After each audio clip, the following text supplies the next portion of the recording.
চাষি বন্ধু, আমন ধানের ফলন নিয়ে আপনারা কি চিন্তিত? বারবার স্বর্ণ ধানের চাষ করে তার রোগ পোকার আক্রমণ এবং সেই ধান হেলে পড়া নিয়ে বারবার আপনারা বিপদে পড়েছেন। তাহলে আপনাদের চিন্তামুক্ত করার জন্য আজকে আমি নিয়ে এসেছি এমন এক ধানের জাত যা রোগমুক্তভাবে ব্যাপক ফলন দিতে সক্ষম। নমস্কার কৃষক, আমি শেখ আজিম। আপনারা দেখছেন agri support and advice YouTube channel, সাথে এগ্রি ট্যাকটিক্স চ্যানেল। আজকে আপনাদের সঙ্গে আলোচনা করব পান সিডসের একটি অত্যন্ত জনপ্রিয় ধান নিয়ে। 50 বছর ধরে কৃষকের ভরসা পান সিডস, আর এই পান সিডসেরই সবচেয়ে যে জনপ্রিয় ধানটা পান 804 যমুনা। একটি মোটা জাতের ধান, উচ্চ ফলনশীল রিসার্চ ভ্যারাইটির ধান। বর্তমানে কৃষকরা অনেকেই লাল স্বর্ণ ধানের চাষ করে, যার ভ্যারাইটি হচ্ছে MTU 7029।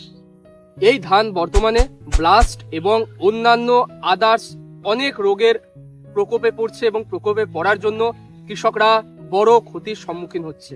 এবং এর বিকল্প হিসাবে পান কোম্পানি আপনাদের জন্য নিয়ে এসেছে পানের 804 যমুনা। কেন এই ধানটি বিশেষ, আসুন এর বৈশিষ্ট্য সম্পর্কে আপনাদেরকে জানাই। প্রথমত, এই ধানের বিশেষ বৈশিষ্ট্য বলতে গেলে ধানটি হচ্ছে মাঝারি সময়কালীন একটা ধান, মাঝারি মেয়াদি, অর্থাৎ এর বীজ ফেলা থেকে শুরু করে ধানটা কাটা অবধি মাঠে আপনার সময় লাগবে 140 থেকে 145 দিন। নর্মালি আপনারা যারা MTU 7029 চাষ করেন তারা দেখবেন 155 দিন অবধি সর্বাধিক সময় লেগে যায়, কিন্তু এই ধান প্রায় 1 সপ্তাহ আগে আপনি কাটতে পারবেন। স্বর্ণ ধানের চেয়ে 1 সপ্তাহ আগে আপনার ধানটা পরিপক্ক হয়ে যাবে, পেকে যাবে এবং ধানটা আপনি বাড়িতে তুলতে পারবেন। তাহলে স্বল্প মেয়াদিও নয়, দীর্ঘ মেয়াদিও নয়, মাঝারি মেয়াদি একটা ধান, ফলন কিন্তু অত্যধিক। পানের 804 যমুনা, যার ইউরিয়ার ধারণ ক্ষমতা অনেকটা বেশি অন্যান্য যে কোনো ভ্যারাইটির ধানের তুলনায়।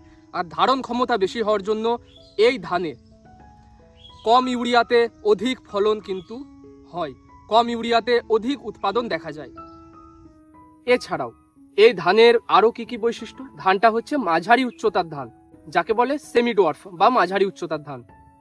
ধানটি আপনার খুব বেশি লম্বাও নয়, খুব বেশি খাটো নয়, অর্থাৎ যে পারফেক্ট সাইজ আমরা ধানের জন্য আমাদের প্রয়োজন, একটা ধানের গাছকে ঠিকঠাক দাঁড়িয়ে থাকার জন্য এবং ধানটাকে ফলন সর্বাধিক আনার জন্য যে হাইটটা প্রয়োজন হয়, সেই সেমি ডোয়ার্ফ বা মাঝারি উচ্চতার ধান হচ্ছে পান 804 যমুনা। এবং এই মাঝারি উচ্চতা হওয়ার কারণে ধানটা কিন্তু পড়ে যাওয়া থেকে সহনশীল, এর লজিং আপ প্রপার্টি রয়েছে। অন্য একটি ধানের জাতের বা ভ্যারাইটির একটি শীষ বা পেনিকেল এবং পানের 804 যমুনা এর একটা শীষ বা পেনিকেলকে পাশাপাশি তুলনা করে আপনাদের দেখাচ্ছি। আমার ডান দিকে রয়েছে অন্য জাতের একটি ধানের শীষ। ধানের শীষটা লক্ষ্য করবেন আপনারা, ধানের শীষের যে দৈর্ঘ্য আর পানের 804 যমুনার যে শীষের দৈর্ঘ্য, দুটোর মধ্যে কিন্তু ফারাক রয়েছে। পানের 804 যমুনার যে শীষের দৈর্ঘ্য সেটা হচ্ছে লম্বা, এবং ধান বা দানা, যেটা দানার পরিমাণ লক্ষ্য করলে দেখতে পাবেন দানার পরিমাণও কিন্তু তুলনামূলক অনেকটাই বেশি, দানা অনেকটাই বেশি। সেই হিসেবে দানা যদি বেশি থাকে একটা শীষের মধ্যে, দানার সংখ্যা বেশি হলে অবশ্যই তার ফলন বেশি হবে। এবং লক্ষ্য করলে দেখতে পাবেন পানের 804 যমুনার যে দানাটা সেটা বেশি মোটা এবং পুষ্ট, এবং তার মধ্যে দুগ্ধ গঠনটা খুব ভালোভাবে হয়েছে, একদম ধানের ডগা থেকে একদম নিচে অবধি দুগ্ধ গঠনটা ঠিকঠাক ভাবে হয়েছে। আমন মৌসুমে ধান লাগিয়ে আপনারা বিভিন্ন ধরনের রোগ বালাই নিয়ে চিন্তিত, তাহলে আপনার জন্য সেরা সমাধানই হচ্ছে পানের 804 যমুনা। তো পানের এই 804 যমুনা ধানটি রোগ প্রতিরোধ ক্ষমতাটা তার অনেকটা বেশি, ফলস্বরূপ কীটনাশকের খরচ অনেকটা বেঁচে যায়। কীটনাশকের উপরে কৃষকরা যে হাজার হাজার টাকা খরচ করে, এই ধান চাষ করলে কীটনাশকের খরচটা অনেক কমে আসে। এই ধানের যে দানা সেটা হচ্ছে মোটা, আপনাদেরকে আমি স্যাম্পল হিসাবে একটা দেখাচ্ছি, এখানে দেখতেই পাবেন। লক্ষ্য করলে ধানের দানাটা মোটা, খাটো প্রকৃতির ধান, সুন্দর সোনালী রং, এবং পাশাপাশি হচ্ছে পুষ্ট চাল এবং অত্যন্ত ভারী প্রকৃতির ধান। সেই কারণে এক বস্তা অন্য ধান এবং এক বস্তা আপনি পানের যমুনা ধান যদি ওজন করেন, পানের যমুনার ওজন কিন্তু অনেকটা বেশি আসে। সেই জন্য কৃষকরা বর্তমান দিনে পানের যমুনা ধানটাকে চাষ করতে বেশি আগ্রহী হচ্ছেন। এবং এই ভারী দানা হওয়ার জন্য, ওজনে বেশি হওয়ার জন্য কৃষকের কিন্তু ফলনে বেশি আসছে। ওজন বেশি হওয়ার জন্য তার ফলন বেড়ে যাচ্ছে, সে যখন ধানটা বিক্রি করছে তার কিন্তু লাভটা বেশি হচ্ছে। এই ধানের পাশকাঠির সংখ্যা অন্যান্য ধানের পাশকাঠির চেয়ে অনেকটা বেশি। আপনাদেরকে কম্প্যারিজন করে আমি এখানে দেখাচ্ছি। এই দেখুন, এটা হচ্ছে পানের 804 যমুনার যে পাশকাঠি, দেখতে পাচ্ছেন কতটা মোটা গোড়াটা, পাশকাঠির সংখ্যা বেশি। অন্য একটা জাতের ধান দেখাচ্ছি, সেখানে দেখতে পাবেন পাশকাঠির সংখ্যা তুলনামূলক কম। তাহলে পাশকাঠির সংখ্যা বেশি, পাশাপাশি দানার সংখ্যা বেশি, দানা মোটা চকচকে এবং ফলনটাও বেশি, লজিং আপ প্রপার্টি রয়েছে, অনেক বৈশিষ্ট্য রয়েছে, অনেক সুবিধা রয়েছে। সেজন্য বর্তমানে কৃষকরা কিন্তু এই ধানটাকে চয়েস করছে। তাই কম ঝুঁকিতে অতিরিক্ত লাভের জন্য বা অধিক লাভের জন্য আপনারা কৃষকরা পানের 804 যমুনাটাকে নির্দ্বিধায় চাষ করতে পারেন। এই ধানটি আমন মৌসুমে বা বর্ষার সময় লাগানোর জন্য একদম আদর্শ ধান।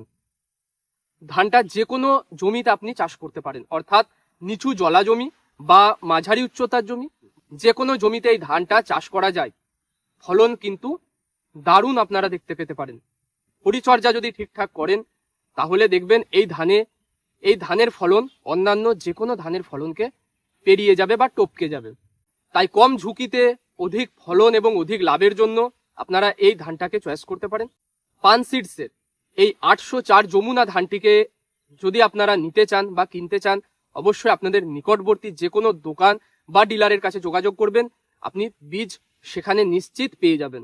বর্তমানে পশ্চিমবঙ্গের বিভিন্ন জায়গায় এই পান সিডসের বীজ পাওয়া যায় এবং ভারতবর্ষের অধিকাংশ রাজ্যে এই পানের 804 বা যমুনা ধানটি চাষ হয়ে আসছে এবং হচ্ছে, এবং পরবর্তীকালে কৃষকরা আরো বেশি পরিমাণে চাষ করার তারা চিন্তা ভাবনা চালাচ্ছে। ভিডিওটি তথ্যবহুল মনে হলে বা ভালো লাগলে বা ইনফরমেটিভ মনে হলে অবশ্যই আপনাদের কৃষক বন্ধুদের মধ্যে শেয়ার করবেন। ভিডিওটা একটু লাইক করবেন, বেশি বেশি করে লাইক করবেন। আজকে এখানেই শেষ করছি। পরিশেষে বলি, এই ধানের সমস্ত পরিচর্যা, বীজ ফেলা থেকে শুরু করে ধানটা কাটার আগে অবধি কি কি পরিচর্যা রয়েছে, সম্পূর্ণ বিষয় জানতে হলে আমাদের চ্যানেলটা সাবস্ক্রাইব করে নেবেন, পাশে বেল আইকনটা বাজিয়ে দেবেন। তাহলে কি হবে, সমস্ত ভিডিও, সমস্ত পরিচর্যার তথ্য আমি চ্যানেলে দেব এবং আপনারা সেটা দেখতে পাবেন এবং সেখান থেকে উপকৃত হবেন। আজকে এখানে শেষ করলাম। ভালো লাগলে অবশ্যই একটা লাইক করবেন। আজকে এখানেই।